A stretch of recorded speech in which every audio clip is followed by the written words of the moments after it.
Let's give a warm welcome to Mr. Breebaart.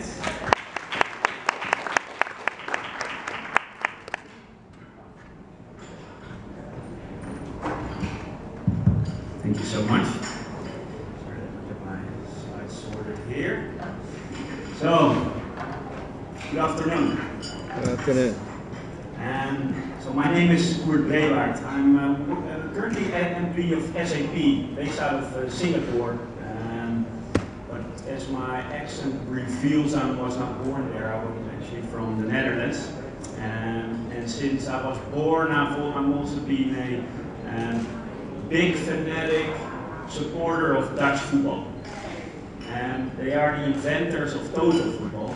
And some of you may have seen it last night, but we lost against the Germans, and that makes me feel very bad today, actually. So now that concept of total football is dead, I can focus on another concept. And that concept is customer experience and customer centricity. Actually, you're very lucky today, because I've written a book about this topic, customer centricity, and it has not been published yet. And today you are almost at the premiere of this book, because I've not shared with a wide audience like yourself my ideas about what makes large enterprises customer centric. So there are a few things that I want to discuss today. I want to start off with CRM and how I believe it has evolved to customer centricity. How customer centricity has become a much more important topic for large enterprises than CRM, which was predominant in the 90s and early 2000s. Then I'll talk about the 5 stepping stones of customer centricity. And since I've limited time, I will just highlight some of the key ideas that I've presented in my book, and I welcome you to ask questions after my presentation. And then item number 3, I will talk about how I applied these 5 stepping stones into one of the largest telco organizations in this region, Singtel, and what kind of results were reaped from that exercise. And I call that proof of concept. So let me start with the first one. It has been CRM all the way in my professional career. And it started to change about 5-6 years back, when companies realized that CRM is just giving you all the insights into a customer. But what are you going to do about it? How do you make sure that you create a relationship with your customer, a long-lasting one, where customers buy more from you and tell others about your company? And I think there are 4 major challenges that large enterprises incommonly have. And let me share those with you one by one. Challenge number 1 is about the service vision. Let me show your hands. Raise your hand if your company is serving customers, the company you're working for. Okay, I guess that's everybody, right? A company that is not serving customers, but is the right of existence. Now, all of you who raise your hand, how many of you can recite the service vision of your company?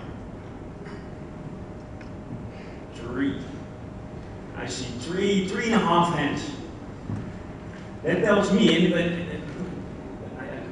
correct me if I'm wrong, I think we are here gathered with all customer experience experts in the field or with a certain interest. If we cannot recite our service vision for the company we work for, what would all the other employees of that company, how would they remember it? The point is that companies fail to, first of all, create a service vision that can be adopted by all employees in their company. But second, those service visions are not all encompassing, and employees are not are not using that in their day-to-day operations. And I think you will, you can see that from your experiences. Challenge number 2 is around processes. Companies, especially companies, not the startup companies, but more companies that are in business longer time, they have processes that are very product-centric, typically. And now they understand that if they want to create a relationship with customers, they need to transform that process to be customer-centric. And they have without exception, a lot of troubles doing that. There are some companies that are able to do it, like Domino's Pizza. A bit of a strange example. I'll give you much more examples of companies that have done it even better. But Domino did something very interesting. They say, what would be the most important thing for a customer when we deliver pizza? Is that the pizza comes in time and it's hot. So they say, if we don't deliver your pizza in 30 minutes, you get it for free. What that does, that promise, that above the line promise to customers, is that all the employees in Domino's Pizza, they will work against that same goal. That pizza needs to be there within 30 minutes, otherwise we don't get money, otherwise you don't get paid or your bonus or whatever.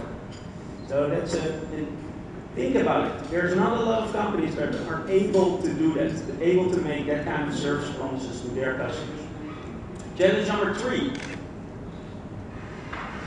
Companies have full trust in technology to solve some of the most important customer experience challenges.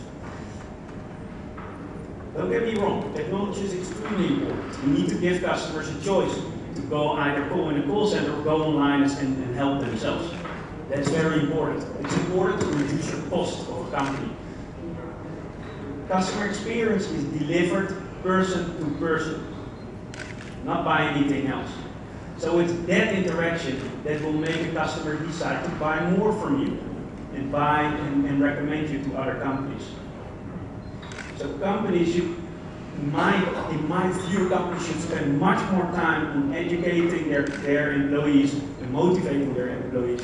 And exactly what Shirley was talking about in the previous presentations, all the great initiatives that she's done. And I'll talk a little bit about it. Challenge number 4 is on metrics. It's probably this is where I can make the most difference in my presentation. Think about how are companies measuring the success of their CRM initiatives. Now, most of the time they use some kind of a proxy, a financial proxy, or they measure some operational KPIs, assuming that is exactly what reflects our customer experiences, the processes they are managing. And in a lot of times that is not true. And if you're setting the wrong metrics, you probably make the wrong decisions. You start the wrong projects, and customers get more and more frustrated. That is a vicious circle you don't want to be in. What I'm saying here, what I will be talking about, is define a set of customer experience KPIs and roll them out into your organization to make a big change. To the 5 stepping stones. How do I make my company customer-centric, more customer-centric? And I believe, and that's what I write about, there are five critical elements to it. Let me quickly highlight them to you. There's the surface vision, and I talked about it just now, and I will talk about it a bit more. There is setting smart goals. There is measure where you are against your goals. It's about the execution, so once you know where you are against your goals, how are you going to close the gap? And last, manage the change, because if you do that, if you're going to change process-oriented, product-oriented processes to customer-oriented processes, your employees will need to go through a change. They need to do things different. And the only success you have in this kind of transformation is if you manage it right. And get sure you talked about it. So let me go step by step. Let's start with step number 1, service vision. Let me show you a service vision that I like in particular. Now, we are ladies and gentlemen, serving ladies and gentlemen. Anyone knows here which company has invented this service statement? Jason, I get you. Jason, what is the answer? Ritz-Carlton, that's right. Ritz-Carlton has invented this. Interesting part of this service vision is that it has those two parts, which look like very much the same. But what are they telling? What are they telling their employees? That their employees are on the same level as the guests. And what are they telling the guests? That they will be served by people that are similar to them. They spent years developing this, and this worked extremely well in Ritz-Carlton. And if you ever have been in a Ritz-Carlton hotel and you've experienced the service, you know exactly what I'm talking about now. There's also the other side. It's Ritz-Carlton. There was this Marina Bay Sands in Singapore. Who knows that hotel? At least it's an iconic hotel. It was opened 2 years back, and there was a lot of pressure. They were building the hotel for the past 5 years, and a year before the hotel launched, that's the launch date, all the rooms were already fully booked, and there was a big crew of international lawyers coming to Singapore and having their yearly congress. They want to launch the hotel because they have already made some promises that, for example, those lawyers could do that conference. What happened is that they launched too fast. Operationally, they were not ready to open the hotel. And if you're an iconic hotel like them, you're going to have all the press of the world you're going to have there. And if then the projectors are not working, and when the congress is going and all the sound installations don't work right, and you do stupid. What was their service vision? Magnificent. So they, weeks before they open, they say, we are magnificent. And that doesn't gel. If your service vision doesn't gel with where you are in your maturity stage, you'll fall flat. And for weeks they were negatively in the newspapers. So what did they do? Very interesting. They changed their service vision to something that gelled more to their employees. They say, sorry for the blurred image, journey to magnificence. They just changed, they added those two words, journey to magnificence. It told their employees that you don't have to be magnificent right now, but if you make some steps, you will be magnificent in the near future. And what does it tell the customers that visit the Marina Bay Sands? That hey, you come to our hotel, and we know we'll be magnificent, but not today, not yet. Please help us. Okay? So it's a very smart way of using the service visions to motivate both customers and employees to do things differently. Let me go to step 2. So once you have your service vision, you want to make sure you get it translated into things that you can measure. You want to set targets.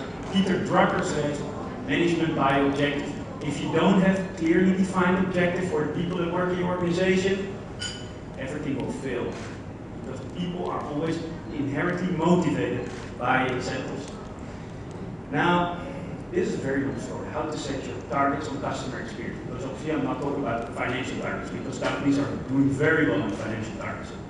I'm talking about customer experience targets. But if there's one thing that I want you to take away from this step 2, is you want to be the number 1 in something as a company. In the customer experience world, there is no room for a number 2. Why do I say that? 2 reasons.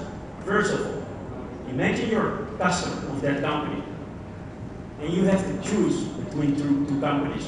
One that is giving you the best service, the other one who is giving you a number 2 service. Who will you choose? You go for number 1, right? So only the number 1 will reap the benefit of creating, of spending all that money into customer experience initiative, and it will pay off. It has a good ROI. Second reason, imagine you're the CEO or the CFO or an employee in a company, And your goal is to become number 2 or number 3 in that market. How motivated are you? How much effort are you going to spend to be the number 2?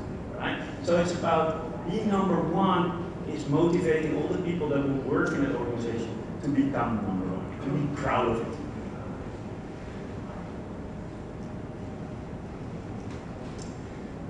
Step number 3. Now you have a set of targets. You have to set targets for your whole organization. And you need to formalize it. And I formalize it here, and it's just an illustration. I use the term dashboard. Put it in a dashboard. In the dashboard, this may sound very intuitive to you. Of course, you put the targets in a dashboard and then you measure where you are, and you do that continuously. I've done this a few times in my life, and this is not an easy task. This requires a whole organization to talk about the targets that you set, the way you measure things, which KPIs go into the CEO dashboard and which KPIs go into the CFO dashboard, and there's a lot of discussion. And this process literally can take months. But don't worry, the process needs to take months, and you need to do it diligently. Because once you've decided as a company in your dashboard, in your targets, you're very close to your goal. There are a few aspects in a dashboard like this that I want to highlight. For customer experience dashboard, typically you would want to have a good understanding of all the touch points that you have with your customers. Because in those touch points you're going to measure how well your performance is. So you can compare the way people buy your product with the way those same customers would buy the product of your competitor. What you then do is you would look not only at survey data, because that is the way I would see these customer experience data. So somebody walks into a store, does a transaction, goes out of the store, and then you ask them, scale 1 to 5, what is your overall experience of your the product that you just bought? You don't only put those numbers in the dashboard, because that's not the only truth. That is what your customer says. It's the most critical input, but you also have to complement it with operational KPIs. How long did I wait before I move to the counter? How many minutes does it take the average customer to call before the call gets picked up? How long does it take for us to install a product or maintain a product? All those kind of operational KPIs. And what you do, you list it out in time. 1, 2, 3, for a year. And you know what you get? And I've done this a lot of times. You can start to see all kind of correlations between different KPIs in your dashboard if you've done it right. Every time customers have to wait a little bit longer on the hotlines, the customer experience drops with 5%. When we change something in the design of our stores, guess what? The customer experience went up with 2% for those shops where we have made that change. So it starts with, that's how an organization is our customer. X or CXO has heard something from their auntie, and then they think that is the common denominator of all the customers. And they start to act on that experience that was not shared maybe with all customers. So they make the wrong decisions. So now you have your dashboard. What you can do is, or what you need to do, because the dashboard alone is not going to make any transformation. The dashboard is a fantastic weapon to center transformation about. But what makes it transformation is you get people in a room to talk about it. Because they have never talked about it before in their life. They've been talking a lot about the financial data, but not about, hey, what does our customer want? What does the customer need? So across your organizations, on all kind of levels, you get together all kind of the main decision makers, and have them look at the numbers, have them look at the biggest yes, have them look at what the competitor is doing, and then decide what are the 3 things that I'm going to do in the next quarter to improve the customer experience of this company.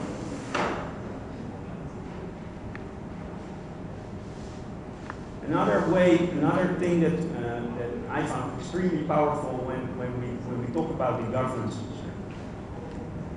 When we talk about the governance, so that's much better.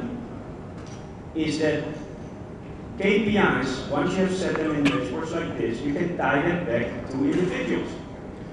Because we can say that this particular touchpoint is owned by Johnny, and every time that number goes down, we go to Johnny, and Johnny alone, and he needs to explain to the CEO why the number went down with 3% in the last month.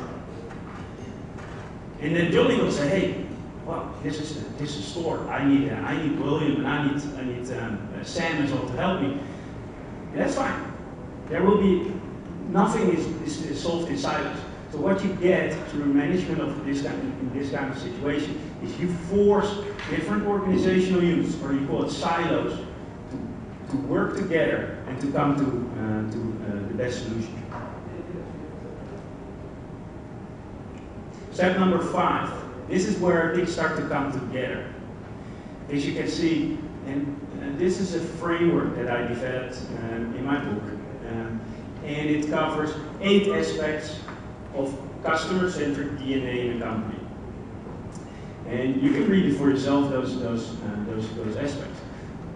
But what you see here in the red ones are the ones that I just discussed. Service vision, that's where it starts with. You translate it in formal targets and measurements, and you create a common understanding. You make people listen to what the customers are saying. You make people talk about what they're going to do about it. This level, that is lower, that on the lower level, is exactly what Shirley addressed in her presentation below. You need to make sure that you look at your people. You train people that come into your organization, and you continuously keep on training them on service skills, on knowledgeability about products. Your leaders need to role model. They need to make sure that they listen to customers. So what Shirley showed was a picture of the CFO sitting in a call center listening to calls. That is role modeling to me. That is saying this is very important.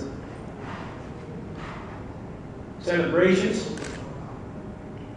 A lot of companies, especially here in Asia, there is this bit of fear, I would say. More fear than I've seen in Europe in my career. So people are very afraid to make a mistake when it comes to customer service. And therefore they make decisions that may not always be good for a customer. So somebody complains to them, they rather give it to their neighbor, because the moment they're not managing that complaint anymore, they are off the hook when it comes to the boss. So they start to pass on the responsibility of complaints or issues or throughout the organization. And if there's something frustrating for a customer, it's exactly that. So what you want to pick out those employees that have done a fantastic job. Solve a customer case in first interaction he had with the company, and make sure they get a little token of appreciation, a handshake by the CEO, a dinner party at the CFO's mansion. And the last one is storytelling. The father of storytelling is Disney, actually, when he created the Disney parks. So if you have ever been there, I've never been here, the one in Hong Kong, but if you have been somewhere else in the world, you know again what I'm talking about. That experience is so great. Those employees are so dedicated to make your day one of the best days in your life, and it's all because Disney does storytelling. He was able to communicate in a way that employees understand why they need to serve customers in a certain way. So storytelling is really complementary to setting targets. Where targets is very formal, storytelling becomes very motivational for employees.